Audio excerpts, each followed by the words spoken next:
Greetings, my fearless frontliners, my fellow guardians of the galleries. I'm William Young, and this is my channel. You are now listening to the Just Corrections podcast with your host, William Young. Today I want to talk about an unfortunate occurrence. Wait a second. Why am I setting this up? You already read the title, and that sort of takes the fun out of the hook. Okay, well, today, as you know, because of the title, we're talking about contraband. We're talking about unauthorized items smuggled in by correctional staff. I know, but look, we need to discuss it because I feel like we dismiss it. I feel like we fire or arrest the dirty cop and move on, but are we looking at why? Do we care why?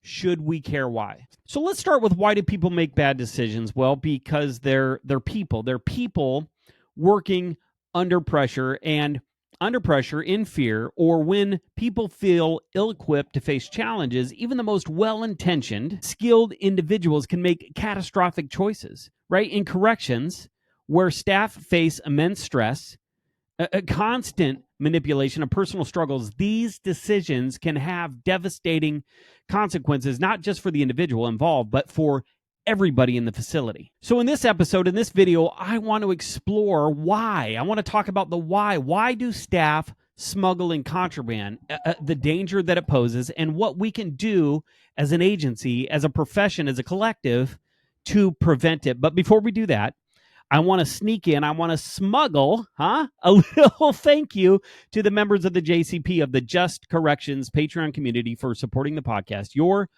the reason that we can have these important conversations. If you're listening, so if you're sitting there and you're listening and you're watching and you're wanting to support the show, to contribute to the show, consider becoming a member. There's a link up in the corner there, and I will post a link in the description below. So I think for starters, we have to talk about, like, what is contraband, right? And why does it matter? So first, let's go to the definition. Let's define contraband. And it's not just big stuff, right? Like drugs or weapons. Contraband can be deodorant.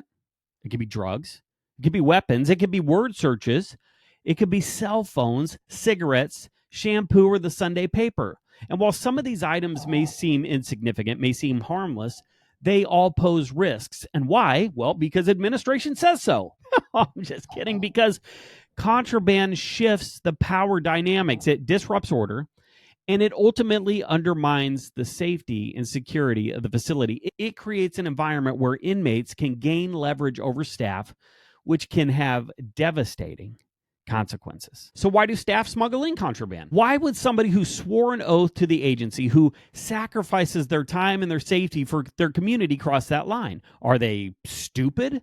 Are they criminals in disguise? Are they lonely? Are they desperate? Are they scared? And do we even care? I think we should. So to address these questions, to talk about this, we're going to need to look beyond the smuggling, beyond the act itself, and look at some of the factors, examine some of the things that lead someone down this path. So maybe by understanding the why, we can better equip ourselves and our teams to prevent this. So let's start with lack of training and preparation on our part. Correctional staff often start their careers, they often enter their roles without a true understanding of the manipulation that they're going to face from the inmates. And they disregard the information, the warning, the reality of what they're up to, because they cannot imagine a scenario where they would break the rules, let alone the freaking law, for an inmate. In this book right here, Inmate Manipulation Decoded, by my friend Sir Anthony Ganji over at the Tear Talk Empire, which is a great book, by the way, and a must read for anyone involved in the correctional profession. Anthony starts this book by asking the reader this question. Listen to this. This is the beginning of the book.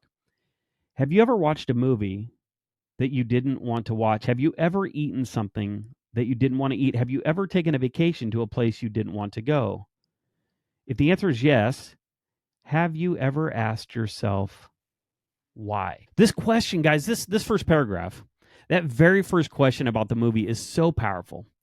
And it sets up the need for the reader, for you, to reflect and dig into the book, to dig into the information. See, it's not just about the drugs and the cell phones and the sex, not at first. In this book right here, the process of manipulation is laid out step by step. So the inmates, they target vulnerabilities, whether it's naive staff, emotional struggles, financial stress, and then they exploit them over time without comprehensive training to recognize and resist manipulation. Staff are going to get in trouble. Staff are going to find themselves caught in something they never saw coming.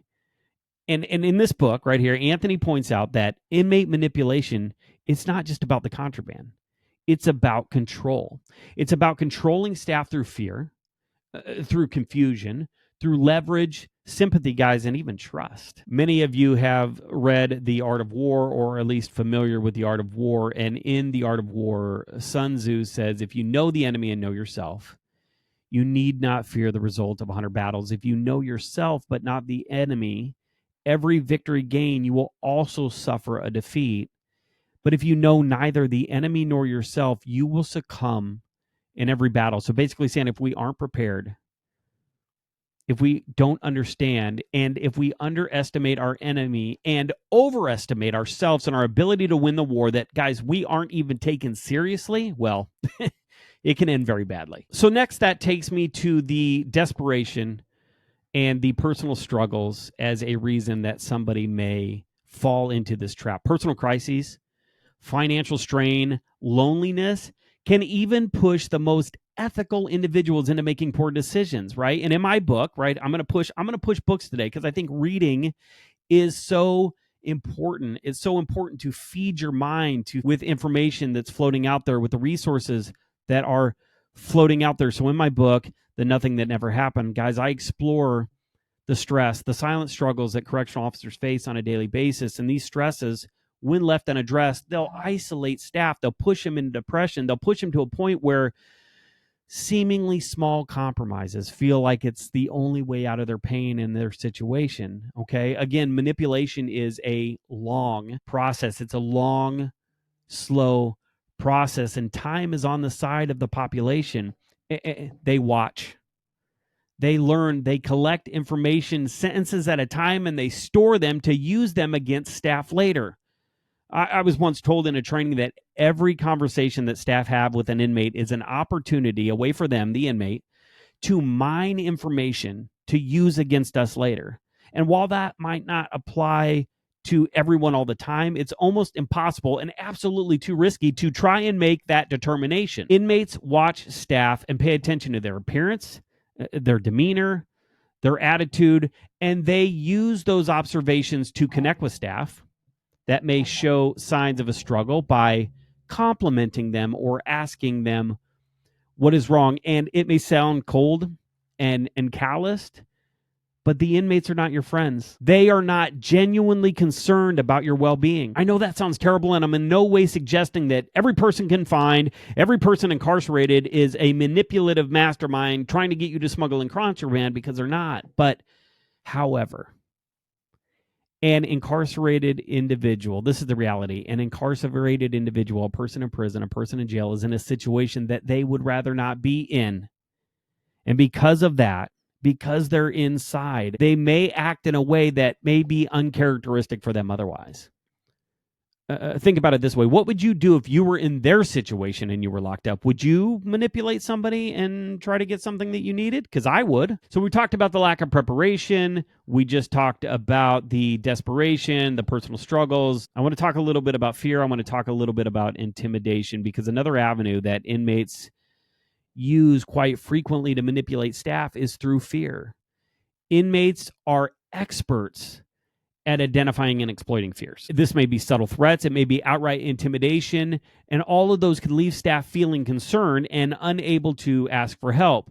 So without a safe and confidential outlet to report these situations, they may feel trapped in a cycle that escalates rather quickly and gets super dangerous.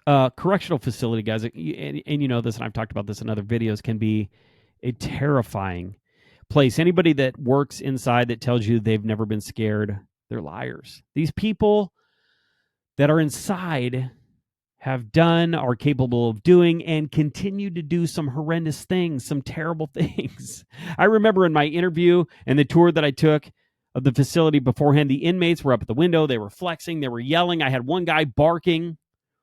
It was incredibly stressful. And Throughout my career, inmates have attempted to intimidate me, and some have. Some still do, but thankfully, I feel supported. I felt supportive enough to talk about those things, which allowed me to work through them in a safe and productive manner. Which brings me to my next point, the absence of support systems. In my new book, Train to Change, The Unfortunate and Unintentional Consequences of the Correctional Curriculum, I discuss this. I discuss how a lack of emotional and institutional support leaves staff vulnerable. If officers don't feel supported or believe that they can report their feelings, talk about their feelings or vulnerabilities without facing judgment, they may choose to stay silent over seeking help. And this silence can lead to some bad things, to some dire consequences, not just for the individual, but for the entire facility. I'm sure that there are 1,000,001 benefits to the direct supervision model, but the one big downside is that it isolates the staff member assigned to that housing unit, essentially placing them on a deserted island surrounded by sharks, constantly circling, watching, waiting for the opportunity to strike. And that's stressful, guys. That's scary. And staff need to know, need to believe, and need to see. That's the hard part. That's the kicker. They need to know, they need to believe, and they need to see that they are supported by their agency, by their fellow staff members, by their supervisor in order to survive. So I want to talk a little bit just for a second about the consequences of contraband. Understanding why staff, looking at staff and why they make these decisions is critical. It's important. But equally important is to acknowledge the consequences of their actions, not just for the individual, but for everybody in the facility. So let's shift gears a little bit, right? Because contraband is not a victimless crime. Drugs and weapons and cell phones in the hands of inmates can lead to some really bad things: overdoses, violence, deaths, hits, fights, all of it. The introduction of these unauthorized weapons, it undermines the safety and the security of the facility, the chain of command, shifts control, right? It's not about the contraband, it's about the control, shifts control from staff to the inmates, and that creates a dangerous and unpredictable environment. Plus, this behavior, if you're smuggling, if you're sneaking in things for an inmate, it's a breach of trust. It's a breach of trust that puts all of our lives at risk, and it undermines the integrity of the facility. It cannot and should not and will not be tolerated. Reporting suspicious behavior isn't just about catching someone, and it's not snitching on somebody. We're not talking about the blue wall here, the blue wall of silence. It's about protecting people. It's about protecting yourself. It's about protecting everyone around you. So what can we do? Well, we can strengthen training, right? Training must go beyond basic policy and procedure. Staff need to know, they need to understand the psychological tactics, right? Read this book, of manipulation and develop skills to resist them. This education should start right at the beginning and continue on throughout your career. And that's the problem. That's one of the things that we screw up and that I put in my book, Train to Change. I got books all over the place here today. You can't teach somebody a concept one time and expect it to stick. You need to walk the walk. You need to reinforce it. You need to continue the training throughout their career. Nextly, we need to foster a supportive environment. We have to create a culture, and we're not there yet. We're getting there, but we're not there yet, where staff feel safe to seek help, to report their concerns, and to admit that they're not okay. Admit vulnerabilities without fear of retaliation, without fear of judgment. We need to have peer support programs, employee wellness initiatives, open door policies are all essential to fostering this supportive environment. We have to provide something else. Here's the thing, guys. We have to provide a safe exit strategy for staff who feel overwhelmed. There should be a confidential pathway to seek help or even step away from their role before things spiral out of control. Early intervention is what we're talking about here. Early intervention can prevent disastrous outcomes. And even if they've already done something they should have done, because this is where it spirals out of control, right? You break the rule, you bend the rule, and then you feel like you're caught. You feel like it's a death sentence. You feel like you can't stop doing the things that you're doing, and that's how they get you. That's how it escalates, and that's what that book talks about. We need to let them know that, hey, if you messed up, you messed up, but we will still help you. There's certain things we got to do, but you're not on your own. You don't have to keep running, because eventually you're going to get tired. Eventually you're going to get caught. And lastly, we have to encourage awareness, encourage accountability. Everybody, just like I say, everybody plays a part in building a culture that's emotionally supportive and psychologically safe. Everybody plays a role in maintaining the safety and security and the integrity of the facility. Everybody that walks in the facility, everybody that comes into your facility, reporting suspicious behavior protects not only the individuals, right, involved, not only just me, not only just you, but the team as a whole, everybody involved. So awareness and accountability must be consistent and must be a priority. Look, the act of smuggling contraband is despicable. It's dangerous. It's unacceptable, but it's also an opportunity, guys, for us to reflect on how we can do better. Let's not just react when these situations come up. Let's just not dismiss the person. Let's just not, fire, arrest. We have to do, there's things that are going to take place. There's things that we have to have happen, but let's try to get ahead of it. Let's try to foster a culture of support, of accountability, and awareness by letting them know about the manipulation, letting them know, being able to catch, being able to recognize the signs of an employee who's struggling. Right? People want to question the value of peer support. People want to pretend that you don't have to, as a leader, as a supervisor, to come out of that office, to walk around, to get to know your staff, to check in with your staff. But here's the truth. You may be able to see signs, and granted, you can't see them all. There are people that will take you by surprise, right? Over the years, throughout my career, I have seen things, staff do things that I'm like, holy crap, that came out of left field. But I have also seen things that I was like, yeah, I saw that coming. So it's important to know your staff. It's important to educate your staff so they see signs, right, that things may be happening. Together is the key.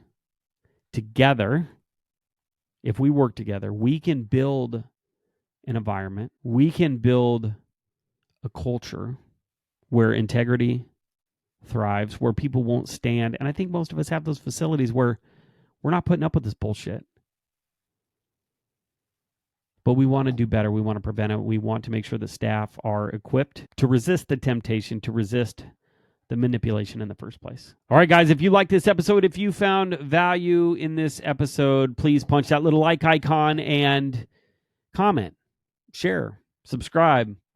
Let everybody know who you think may be interested in this video. And if you're looking for more premium correctional content, go ahead and check out this video right here or this one right here. All right, guys, that's all I got. Until next time, be smart, stay safe, stay sane, and we'll talk soon.